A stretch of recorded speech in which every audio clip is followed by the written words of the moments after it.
એક જગ્યાએ 3 કલાક બેસવું પણ એક તપ છે.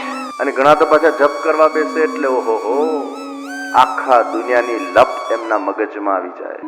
ઘણા આમ જપ કરવા બેસે ને પહેલા તો આમ ધીરે ધીરે જપ કરે, પછી એટલું ફાસ્ટ જપ કરવાનું ચાલુ કરી નાખે કે એક શબ્દ બીજા શબ્દ પર ગુલાટ ખાઈ નાખે,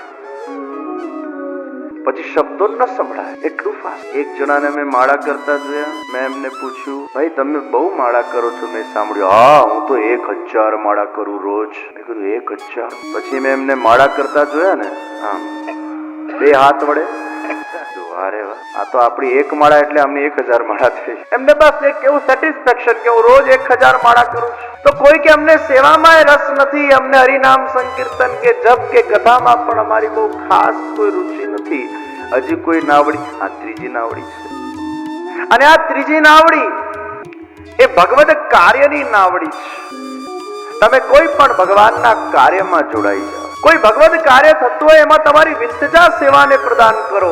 ઘણા જીવો એવા હોય છે જે પોતાની વિત્તજા સેવા એ બીજું કશું ના કરી શકે તનથી કે મનથી, પણ એ પોતાનું અર્થનું યોગદાન આપી શકે અને આર્થિક સેવાના માધ્યમથી એ અનેક ભગવદ કાર્યોને સાકાર કરી શકે. તો આ રીતે જે પોતાના વિત્તનો, પોતાની લક્ષ્મીના માધ્યમથી જે ભગવદ કાર્યના અંદર પોતાની સેવાનો વિનિયોગ કરે છે, અથવા તો વોલેન્ટિયર સર્વિસીસ આપીને કોઈ પણ ભગવદ કાર્યના અંદર પોતે જોડાઈ જાય છે, એમને આમ દોડ ભાગ કરવી ગમે, એક્ટિવિટી કરવી ગમે. વલ્લભ યુથ ઓર્ગેનાઇઝેશન વિવાયોના અંદર કેટલા બધા વોલેન્ટિયર્સ દેશ વિદેશમાં પોતપોતાની સેવાઓ આપી રહ્યા છે. કોઈ ટીચર બનતું હોય, કોઈ કાર્યકર્તા બનતું હોય, કોઈ ભગવદ કાર્યને સાકાર કરવા માટે પોતાના તન મન ધનને ન્યોછાવર કરતું હોય. ત્યારે આ ત્રીજી નાવડી છે કે તમે કોઈ ભગવદ કાર્યમાં, સંપ્રદાયના ધર્મ પ્રચાર કાર્યમાં પોતાની સેવાઓ આપો, નિસ્વાર્થ સેવાઓ આપો.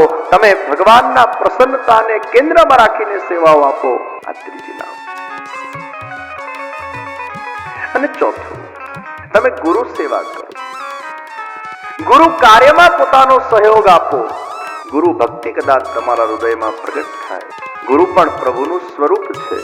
ગુરુ બ્રહ્મા, ગુરુ વિષ્ણુ, ગુરુ દેવો મહેશ્વર, ગુરુ સાક્ષાત પરબ્રહ્મ તસ્મૈ શ્રી ગુરુવે નમઃ. ઘણા પુષ્ટિ માર્ગના જીવો એવા છે જેમને શ્રી વલ્લભમાં વિશેષ ભાવ છે. ઠાકોરજીની સેવા તો કરતા હોય, પણ શ્રી મહાપ્રભુજીના અંદર એમને એક વિશેષ લગન, વિશેષ ભાવ. તો શ્રી વલ્લભ જેમના હૃદયમાં વિરાજમાન થઈને, એ શ્રી વલ્લભ પણ પૂર્ણ પુરુષોત્તમ શ્રી કૃષ્ણ જ છે. એમાં કદાચ એમનું ચિત્ત જોડાઈ જાય, એમાં એમનું મન લાગી જાય અને ગુરુના કાર્યમાં, ગુરુ સેવામાં સાથે જોડાઈ જાય. દામોદરદાસજી હરસાણીજી જેવા જીવો, નાગજી ભટ્ટ જેવા જીવો, જેમને ભગવદ સેવા નથી કરી પણ ગુરુ સેવાના માધ્યમથી એમને પોતાનું જીવન ધન્ય બનાવી દીધું. આ ચોથી નાવડી એ ગુરુની નાવડી. આ 4 માંથી કોઈ પણ એક જગ્યાએ અગર તમારું ચિત્ત લાગી જાય, કારણ કે આ 4 ભગવાનના જ સ્વરૂપો છે. આ 4 ના સુકાની એ ભગવાન સ્વયં છે. તો એ ભવ સાગર કો હમ પાર. આ 4 માંથી 1, 4 માંથી 2, 4 માંથી 3 કે ચારેયમાં અગર ભાવ પ્રગટ થઈ જાય તો સોનામાં સુગંધ છે. એ ઓલરાઉન્ડર છે. પુરુષોત્તમને પ્રિય આ 4 વિષયો. તો પુરુષોત્તમ માસ અધિકના અંદર બીજી નાવડી હરિનામ સંકીર્તન, ભગવદ કથા, એ 7 દિવસ સુધી શ્રવણ કરવાનો જે આપણને અલભ્ય લાભ, અવસર પ્રદાન થયો, આ જીવનનો શ્રેષ્ઠ અવસર છે. એ ભગવદ કથાના રસના માધ્યમથી વ્યક્તિનું જીવન રસાન્વિત. ગઈકાલે આપણે પ્રથમ શ્લોક ઉપર ચિંતન કર્યું. મહાત્મની કથામાં આપણે પ્રવેશ કર્યો. સચ્ચિદાનંદ રૂપાય વિશ્વોત્પત્યાદિ હેતવે તાપત્રય વિનાશાય શિનાય સ્વયં. એવા સચ્ચિદાનંદ સ્વરૂપ, વિશ્વની ઉત્પત્તિ સ્થિતિને લયના નિમિત્ત ઉપાદાન કારણ, તાપત્રય વિનાશ કરવા વાળા એવા શ્રી કૃષ્ણને અમે વંદન કરીએ. શ્રી એટલે રાધા, સ્વામીજી સહિતના કૃષ્ણને વંદન. મર્યાદા માર્ગના અંદર શ્રી એટલે લક્ષ્મીજી, શ્રી એટલે ભૂમિ, લક્ષ્મી પતિ કૃષ્ણ, ભૂમિના પતિ પણ કૃષ્ણ. અને એટલે જ આપણા પ્રાચીન સમયના અંદર ગુરુજનો જ્યારે ઉઠતા સાથે ભૂમિ પર પોતાનો પગ મૂકે ત્યારે સૌથી પહેલા ક્ષમા પ્રાર્થી બનીને પગ મૂકતા હોય. આપણા ત્યાં પ્રકૃતિ પણ દેવરૂપ છે. કેવી સુંદર આપણી સંસ્કૃતિ છે. આપણા ત્યાં જલ હોય, સ્થળ હોય, વાયુ હોય, અગ્નિ હોય, પર્વત હોય, આ દેવ સ્વરૂપ છે અને એમને આપણે વંદન કરીએ છીએ. એમના પ્રતિ આપણો હંમેશા અહોભાવ રહ્યો છે, ધન્યવાદનો ભાવ રહ્યો છે. અને આજ આપણા ભારતીય સંસ્कृति एक दिव्यता है. तो भूमि देवी वो भगवान की पत्नी, समुद्र वसने देवी पर्वत स्तन मंडले विष्णु पत्नी नमस्तुभ्यं पाद स्पर्शम क्षमस्व मे. विष्णु पत्नी नमस्तुभ्यं पाद स्पर्शम क्षम. તો ભૂમિને પણ નમસ્કાર કરીને ક્ષમા યાચના કરીને પછી પગ મૂકવામાં આવે છે. આ આપણી સંસ્કૃતિ. શ્રી કૃષ્ણાય વયમ નમઃ. એવા શ્રી કૃષ્ણને અમે બધા જ નમસ્કાર કરીએ. ઋષિ મુનિઓએ બ્રહ્માજીને વિનંતી કરી, અમને એવી કોઈક જગ્યા બતાડો જ્યાં અમે ધ્યાન કરી શકીએ, જ્યાં મારું મન તરત શાંત થઈ જાય. આજે દરેક વ્યક્તિને શાંતિની તલાશ, વ્યક્તિ શાંતિની તલાશ લૌકિક સુખોમાંથી કરે છે. ઝેર ફ્રેશનરના જેમ થોડીક વાર તો એને સુગંધ રૂપી શાંતિ આપી દે છે, પણ તરત ઉડી જાય છે. મહાપુરુષો, સદગુરો, સજ્જનો, જ્ઞાનીઓ એ ભગવત ભક્તિ માટે શાંતિની તલાશ કરતા હોય છે. અમને એવું કોઈ સ્થાન મળે જ્યાં અમે ભગવાનનું નામ શાંતિથી જપી શકીએ, જ્યાં અમે ભગવાનની ભક્તિ શાંતિથી કરી શકીએ. બ્રહ્માજીએ મનોમય ચક્રને અને કીધું કે આ જ્યાં સ્થિર થાય એ ભૂમિ, નિમેષ માત્રમાં તમને પરમ શાંતિનો અનુભવ થશે અને તમારું મન એકાગ્રિત થઈ જશે. નૈમિષારણ્યના અંદર એ મનોમય ચક્ર શાંત બન્યું અને એટલે જ નિમેષ ઉન્મેષ. આંખ બંધ કરવી એટલે નિમેષ, આંખ ખોલવી એટલે ઉન્મેષ. નિમેષ માત્રમાં જ મન શાંત થઈ જાય એવી અદ્ભુત દિવ્ય જગ્યા એ નૈમિષારણ્ય છે. આપણા જીવનમાં સ્થળનો પણ એક પ્રભાવ હોય. તમે અમુક જગ્યાએ જાઓ, તમને ખૂબ સારા વાઇબ્રેશન્સનો અનુભવ થાય અને તમે અમુક જગ્યાએ જાઓ, તમારું મન ઉચ્ચાટ. તમે અમુક ઘરના અંદર સુવો, તમને કંઈક જુદી અનુભૂતિ થાય. તમે અમુક ઘરમાં સુવો તો તમને કંઈક જુદી અનુભૂતિ થાય. તમને અલગ અલગ પ્રકારે અલગ અલગ જગ્યાએ ઊંઘ આવતી હોય. એ ઘરના વાઇબ્રેશન્સ પણ ઇફેક્ટ કરતા હોય છે વ્યક્તિના માનસ પટલ પર. નૈમિષારણ્ય એક એવી ભૂમિ છે કે જ્યાં જઈને આપણે બેસી ચિત્તાપૂર્વક શાંત.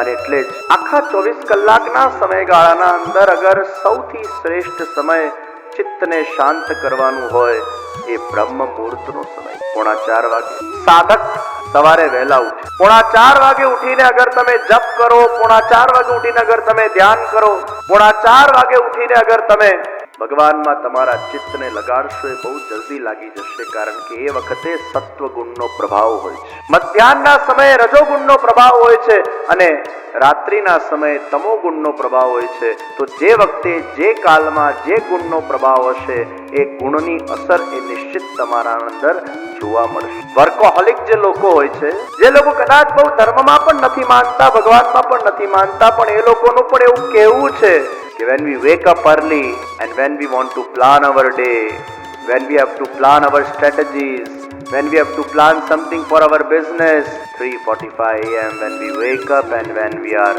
at that moment we feel so peaceful in even thinking something. જે કર્મ માર્ગના જીવો છે એમને પણ સવારે 3:45 વાગ્યાનો એ સમય એ ગવાવો ન જોઈએ. એ વખતે આપણું મન શાંત હોય છે, બીજા બધા લોકો સૂતા હોય. વાતાવરણના અંદર એટલા તરંગો નથી હોતા, કારણ કે તમે ઉઠ્યા એટલે તમારામાં વિચાર આવ્યા અને વિચારોની તરંગ પણ એ વાયુના અંદર જતી હોય છે. તમે બોલ્યા, એ બોલવાની તમારી તરંગ પણ વાયુમાં જતી હોય છે. તમે કંઈક કર્યું, એના પણ વાઇબ્રેશન્સ એ વાયુમાં જતા હોય છે અને એ જ વાયુ ચારે બાજુ અથડાઈને વાઇબ્રેશન્સ પેદા કરે. 3:45 વાગ્યાના સમયને આપણે ગમાવી દેતા હોય છે.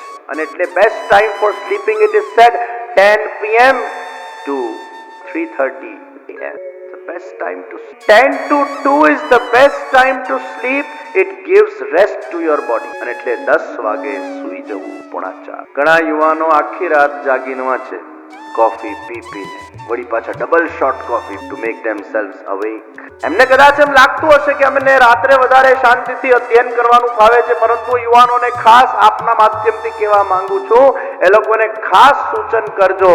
કદાચ તમને કોફી પીને એમ લાગશે કે તમને આમ ફ્રેશનેસ ફીલ થઈ રહ્યું છે, લાંબા ગાળે ક્યાંક એ આપણા બ્રેનને અસર કરે. આપણે ઘણા વૃદ્ધોને નથી જોતા 70-80 વર્ષ 90 વર્ષ ને અલ્ઝાઇમર થી પછી પીડાય. અમુક ઉંમર થાય અલ્ઝાઇમર ડિઝીઝ. હવે આ જેટલા કેફીન નિકોટિન યુવાન અવસ્થામાં આપણામાં વધુ માત્રામાં ગયા હશે ને આ રીતે રાત જાગીને જે લોકોએ કેફીન પી કર્યા છે એટલે પછી એ લોકોની ઉંમર અમુક થશે એટલે અમુક પ્રકારના ડિઝીઝ અમુક પ્રકારનું ભૂલક્કડ ને જોવા મળે. અને બીજી રીતે એની ઇફેક્ટ થાય સવારે વહેલા ઉઠીને વાંચન. આની એક તો 24 કલાકમાં આ 3:45 વાગ્યાના સમયને આપણે એ ધ્યાન માટે, જપ માટે, વાંચન માટે, પોતાની આંતરિક સાધના માટે અથવા કર્મ માર્ગીઓ માટે એમની સ્ટ્રેટેજીઝ માટેનો શ્રેષ્ઠ સમય. નૈમિષારણ્યના અંદર 88,000 ઋષિ મુનિઓ એકત્રિત બન્યા અને સૂતજીને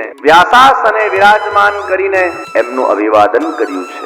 નૈમિષે સુતમાસીન અભિવાદ્ય મહામતિમ કથામૃતરસાસ્વાદ કુશલઃ શૌનકો બ્રવીત અજ્ઞાન દ્વાંત વિધ્વંસ કોટિ સૂર્ય સમપ્રભ સૂતાખ્યાયી કથા સારમ મમ કર્ણ રસાયનમ ભક્તિ જ્ઞાન વિરાગાપ્તો વિવેકો વર્ધતે મહાન માયા મોહ નિરાસશ્ચ વૈષ્ણવૈઃ ક્રિયતે કથમ. સૂતજીનું અભિવાદન કર્યું અને અભિવાદન કરીને આ બધા જ ઋષિ મુનિઓ સૂતજીને પ્રશ્ન કરી રહ્યા છે, અજ્ઞાન રૂપી અંધકારમાંથી અમે કઈ રીતે બહાર નીકળીએ? હે સૂતજી, આપનું જ્ઞાન એ કોટી સૂર્યના પ્રકાશ રૂપ છે. એ આપના જ્ઞાનથી અમને પાવન કરી. ભક્તિ, જ્ઞાન, વૈરાગ, આ વિવેકનું વર્ધન થાય, આ માયા અને મોહનું નિરસન કઈ રીતે થઈ શકે?